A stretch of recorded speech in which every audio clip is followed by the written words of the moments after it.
Good evening and welcome to the final press conference for the big event coming up this Saturday, April 26th, right here in London at sold-out Tottenham Hotspur Stadium. It's the Fatal Fury main event. On top of the card, a great night of world-class professional boxing for your entertainment.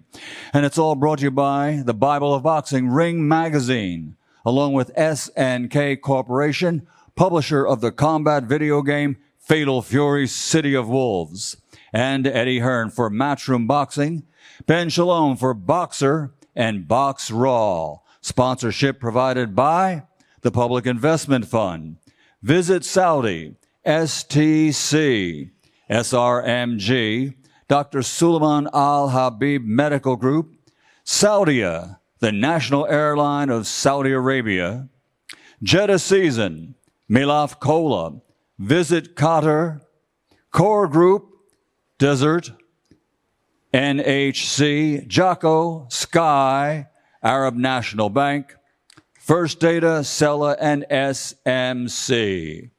Well, ladies and gentlemen, this Saturday night, April 26th, at sold-out Tottenham Hotspur Stadium, London, broadcast live worldwide on DAZN and on Sky Sports Box Office in the UK, also available on DAZN in the United Kingdom.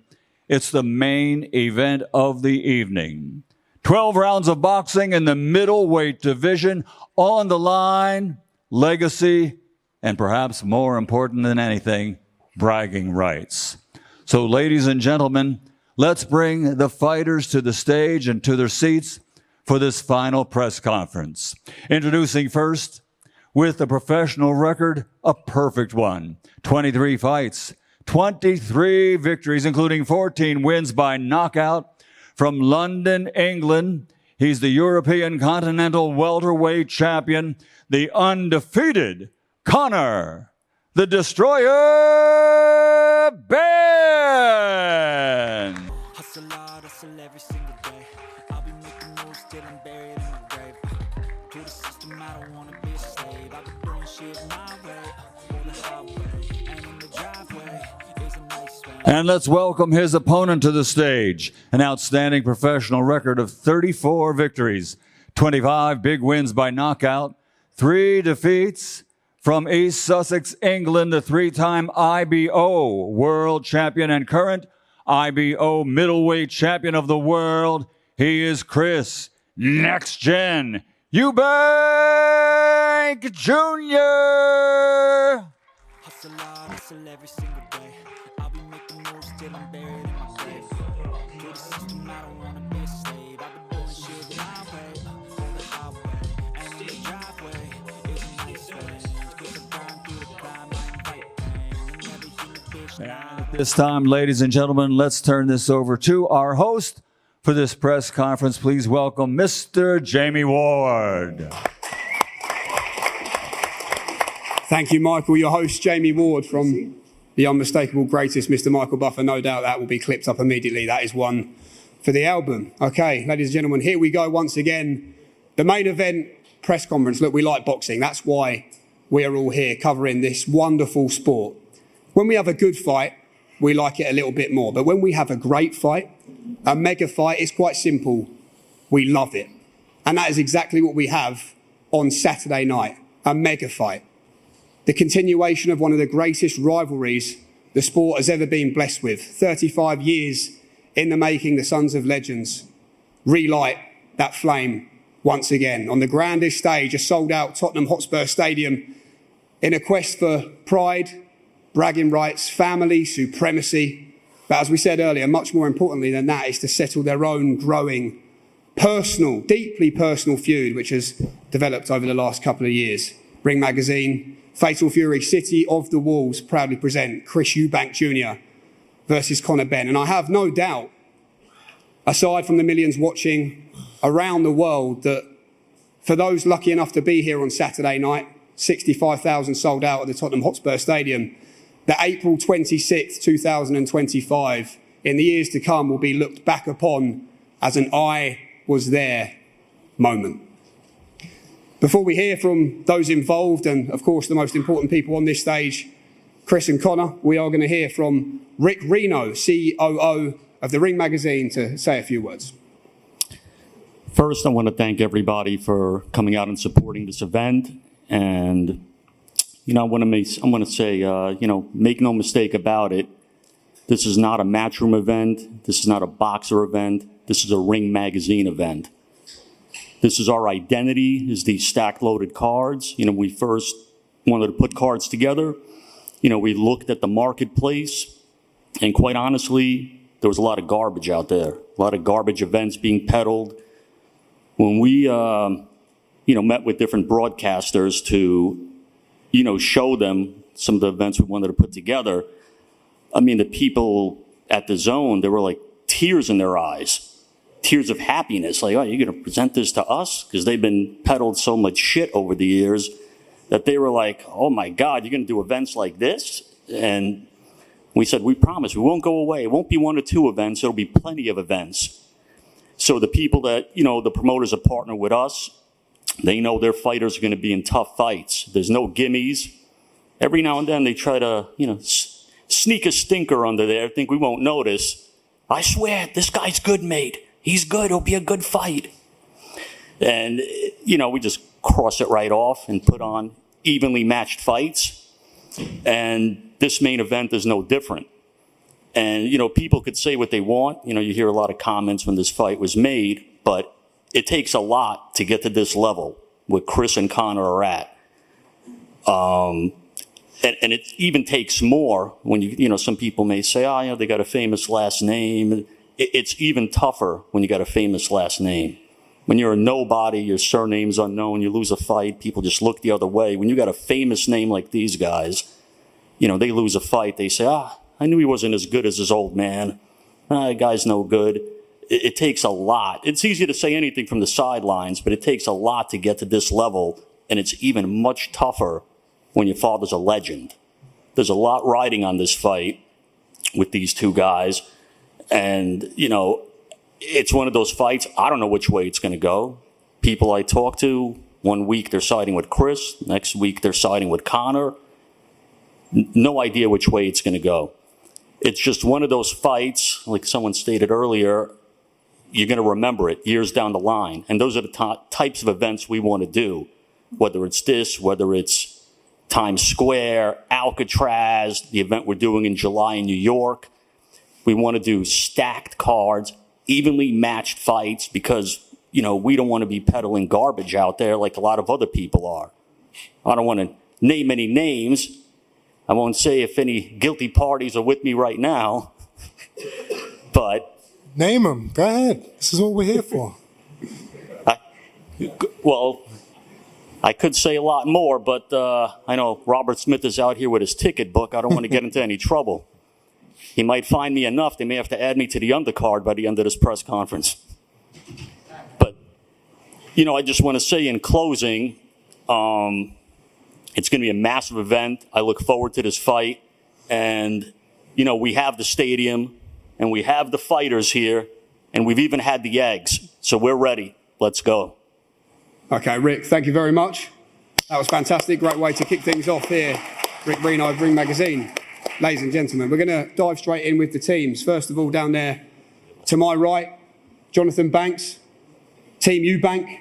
Jonathan, you've worked with some greats of this sport, Vladimir Klitschko, Gennady Golovkin, but in your time with this man, Chris Eubank Jr., in comparison to those greats, what have you always admired about this man's discipline, dedication, mindset, and most of all, ability?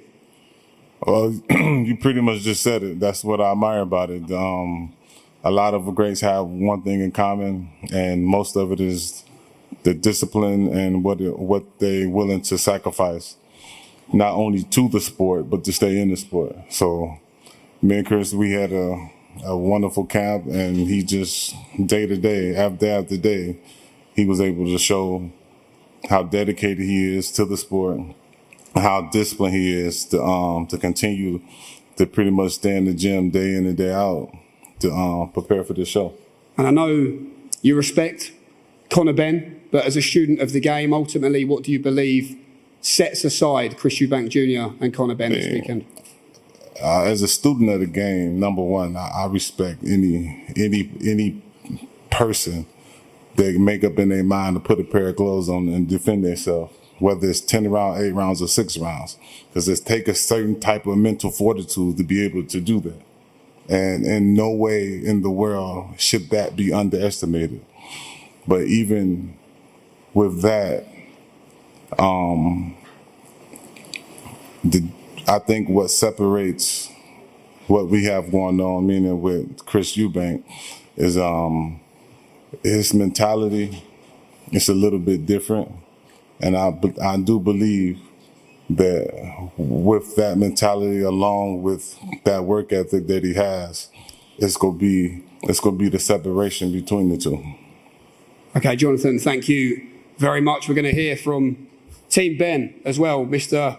Tony Sims. Tony, when you think about your relationship with Conor Benn when he walked into the gym as a raw novice to where he is now on the grandest of stages, what makes this personal journey between you and Conor a special one when you see all of this?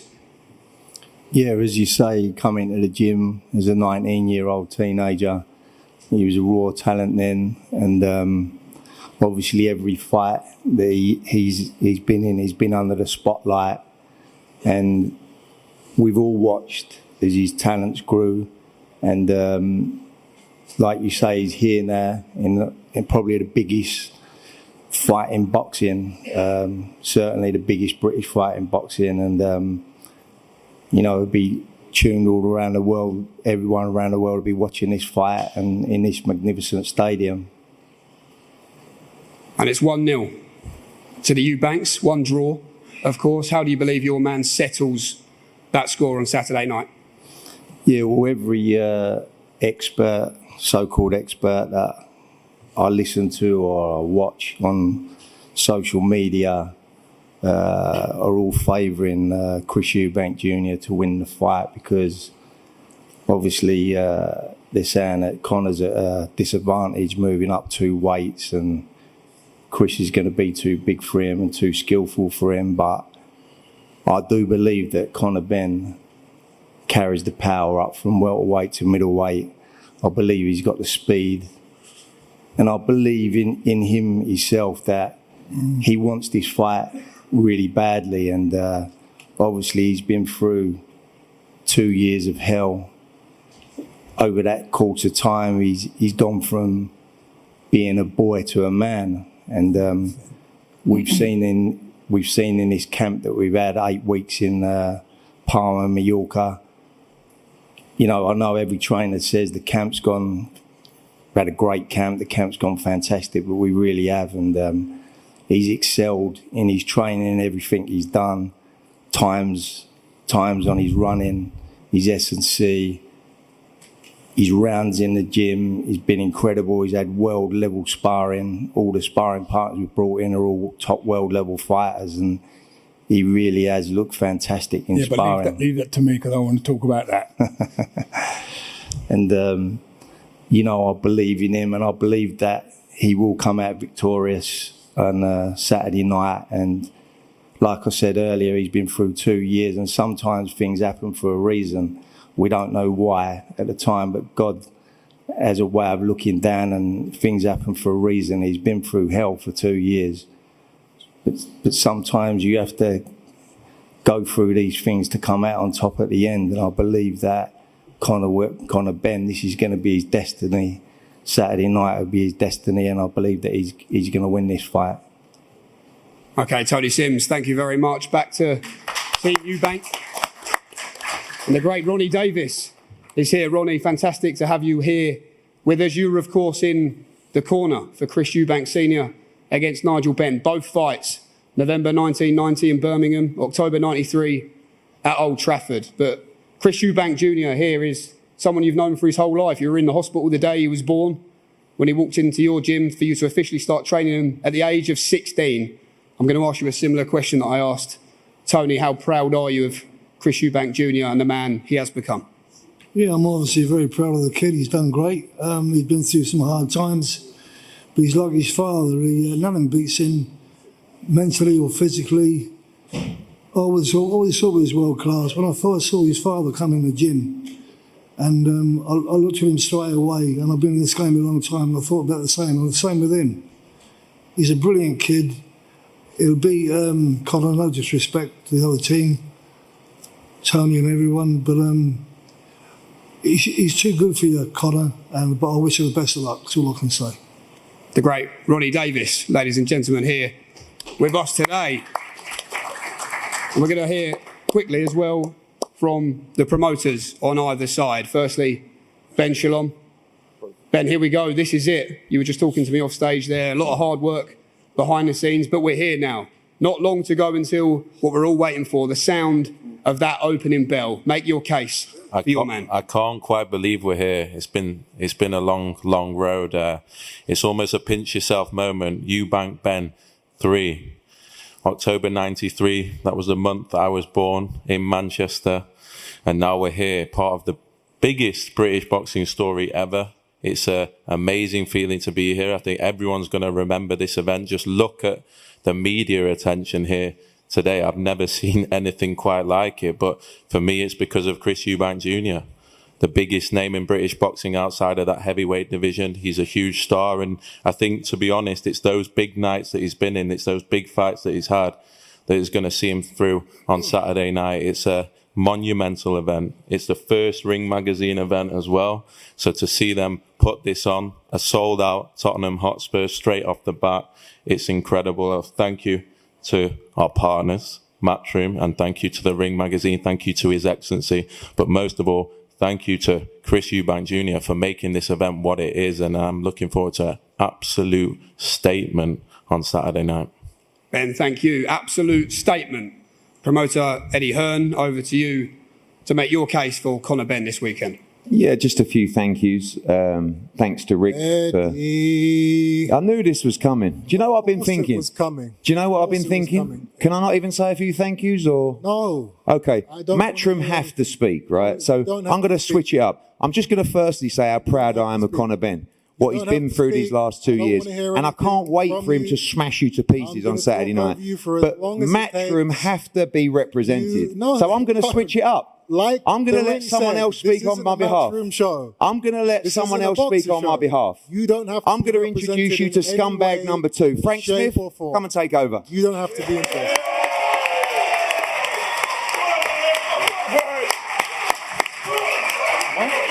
Okay. Hello? Am I allowed to speak, Chris? Good. Frank, if Eddie's not speaking, do you think you're going to get a word in? Come on. No, but I don't speak as long as he does. That's the one thing I'll give you. I'll be very quick. We're going to have some parliamentary procedure today, and anything that Matchroom, Eddie Hearn or Frank Smith have to say is irrelevant and will not be heard. Thank you very much, Chris. Appreciate your kind introduction. No problem. Appreciate it. Look, I'm going to be very quick because I don't want to get cut off. You are going to be very quick. I'm going to be very quick, You're Chris. not going to say anything. Chris, don't worry. You are no different to Eddie Hearn. I'm saying something, aren't I? So, it seems to be working so far. There's Thanks no very little much, way Chris. you guys are going to wiggle anything in. If I direct a question to you or to Eddie, then you can speak. That's very honourable. Outside of that, I don't want to hear a peep. And if Thank you very much. Talk to me, or if you try and do your little speeches to the media, I'm going to shut it down. Because guess what? People aren't here to listen to you already speak. They want to hear what me and Conor have to say. I don't disagree with that, but people weren't here to hear your promoter speak. You're going to waste you allowed him to speak. You're not going to out-talk me. You're not going to out... No, I wouldn't dare out-talk you. I know I can't out-talk you, Chris. Exactly. You're a very good talker. So I don't know why you're on the stage, but you should probably get Eddie back here. It was just to help my profile. He's got a better chance of saying anything than you do, trust me. Oh, really? Eddie's irrelevant, but you are... Super irrelevant. Exactly. I know. I know. I'm so irrelevant. You called me a scumbag in a press conference. It was nice of you to bring up my name. Thank you very much. I did call you a But anyway, scumbag. I'm going to be very quick. I know you're going to be quick. I've told you already. For many, many years. There are no words that you're going to say here that are going to fucking get past the fact that I've said you're not speaking. Okay. We can do the back and forth, and it can get boring. It could get very boring, so I'll end it here. It will get boring. I can't wait for Saturday night. It's going to be a great night. I don't mind. Thank you to the Ring Magazine. Thank you to Turkey Al Sheikh. That shut you up. Congratulations. Thanks very much. Got 2 words in. Everybody, give him a clap. He did a great job. He tried his best. Thank you very much for immensely helping my profile. Thank you. I'll pass it on now to people more important than myself. Okay. And thank you for having me up here. Have a good day. Just before we hear, of course, from Chris and Conor, 2-weight world champion, Mr. Nigel Benn, is in the house here as well this evening. Nigel, this is what you and Chris Eubank Sr. started. Yep. And here we are, 32 years on after your last meeting. Your sons relight the flame once again. Yep. What are your thoughts, your feelings? What's been, as well, the biggest piece of advice you've passed on to Conor this week? Do you know what? I watched him. You know the saying goes, what happens in Vegas stays in Vegas. But what happens in Mallorca, I'm telling. I am telling. And I'll tell you about Conor's sparring, and God is my witness. First, he started sparring with Denzel Bentley, super middleweight, but really at light heavy. Had his hands full with Conor. I mean, Conor was just going through it, 10 rounds, done it easy. Then he was sparring with a guy that knocked out Munguia, Bruno, I can't remember his last name, Suarez. Been sparring with him, another light heavy. Conor was bullying him around. And then to put the cherry on top, he started sparring with a guy called William Skull, an IBF champion, who's fighting a week after Conor. Coming there 12-handed, shouldn't say it, but you know what, because for the last 2 years, all I've been hearing negative, I'm going to tell you about my son. First 4 rounds, him and Conor were even Stevens, and they were going, oh, perfecto every time he was hitting Conor. Conor was just walking him down. Then I found that round, I think 5, he was like, no, because Conor only has 40 seconds rest. And then what he was doing in between the middle of the rounds, he was sitting on the rope because he was tired. Then it came to round 5, 6, 7, started feeling the pace. This is William Skull, IBF champion. Superstar. And then after that, no, you can't shut me up, mate, because you ain't been where I've been. I'm not trying to shut you up. I'm enjoying But anyway, the story. but then what happened, round 8 came. Uh-oh. And then, Tony, we looked at each other and we thought, he just quit. He just stopped. Couldn't take no more. After 8 rounds, I meant to be doing 10 rounds.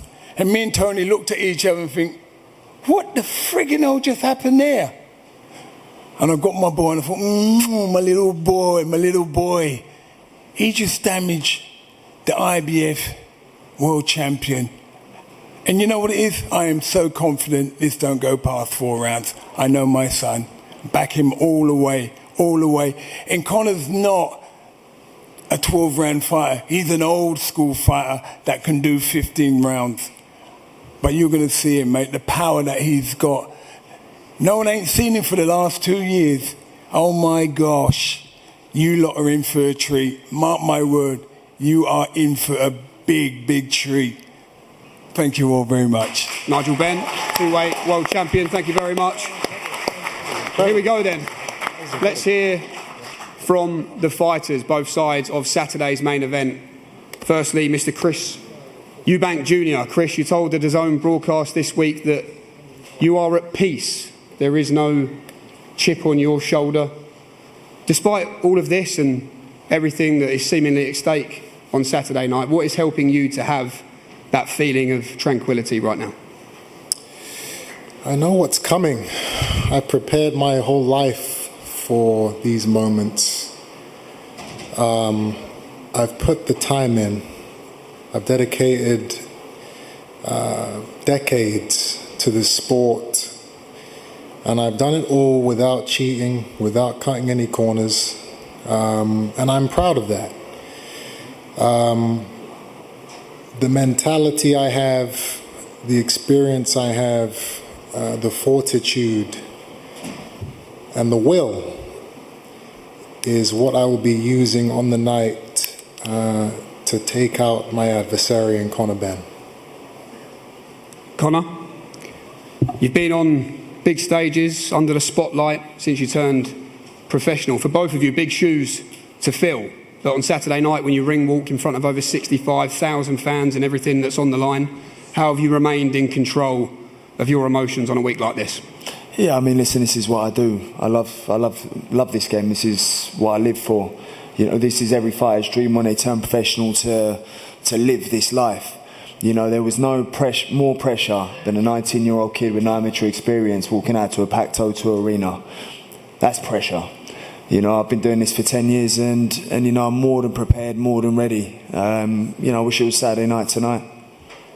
Chris, you have said the procedure will be parliamentary. You know what that means, but for those of us who don't know, can you paint that in a picture for us? What does that look like on Saturday night?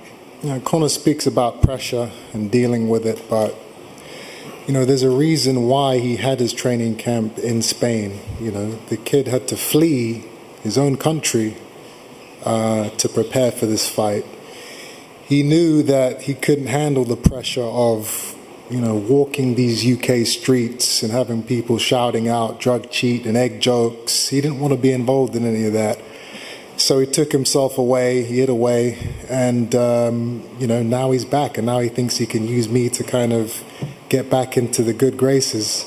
You know, I haven't fled. I haven't hid away from anything. I've been in these streets. I've been to gyms all over London over the last 2 months. I've been and spoke to kids. I've done all the media obligations I've needed to do around the country. I've felt the energy on the streets of the UK over these last 2 months, and it's real. You know, people are invested in this. You know, everywhere I go, people are screaming, and most of the time it's positive, which is it's a new thing for me. I'm still getting used to that, but you know, I am happy with the place I am at mentally. I don't think Conor can say the same thing. I think he's feeling the pressure and the heat. I think he's feeling that, and he's going to feel a hell of a lot more in a couple of days' time. If the procedure is to be parliamentary, Conor, what's on your manifesto of what happens? And in response to Chris, are you feeling the pressure? No pressure. You know, I live for this. I've had the fight over 100 times in my head.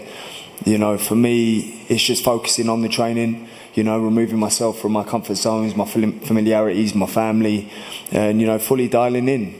You know, I'm not going to allow myself to Chris and go back and forth, and, you know, all that PR's done. I'm excited to get in there and put my hands on him Saturday night. Irrelevant of all the rubbish he wants to talk and you know, names, and, you know, we're not at school. And come Saturday night, I get to put my hands on him.